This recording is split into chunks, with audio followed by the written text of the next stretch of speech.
Mnohí z vás veríte na osudovú príťažlivosť, ale takisto mnohí z nás veria aj na to, že keď o niekom rozprávate, tak ten človek sa zrazu objaví alebo zatelefonuje. A stalo sa to aj v mojom prípade. Robo mi napísal svoj príbeh o osudovej príťažlivosti a o tom, ako stretol svoju manželku. Toto je ďalší finálový príbeh. Moja manželka tu má svoju starku a teraz som jej rozprával, že akorát včera som napísal, že ako sme sa spoznali, že proste, že už je to 10 rokov a proste ako keby, že to včera.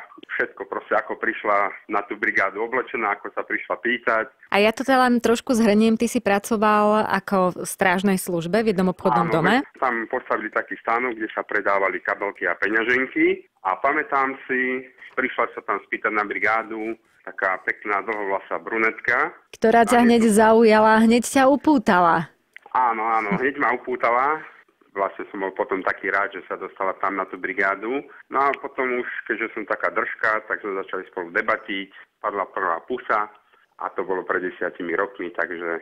A rovnaká osudová príťažlivosť zostala aj po 10 rokoch. Takže ja na to verím, lebo tak to bolo.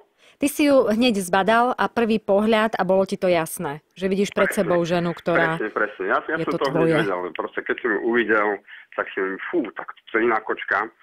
Tak musím sa o niečo pokúsiť a proste... Vyšlo ti to. To vyšlo. Gabika, ďakujem ti pekne. Nebudeš veriť, ale fakt, teraz sa o tom rozprávame akurát. Naozaj, že osudové stretnutie a bum, do toho si zavolala, takže super. Ďakujem pekne, potešila si ma. Ahoj, budem ti držať palce. Dobre, ahoj, čau.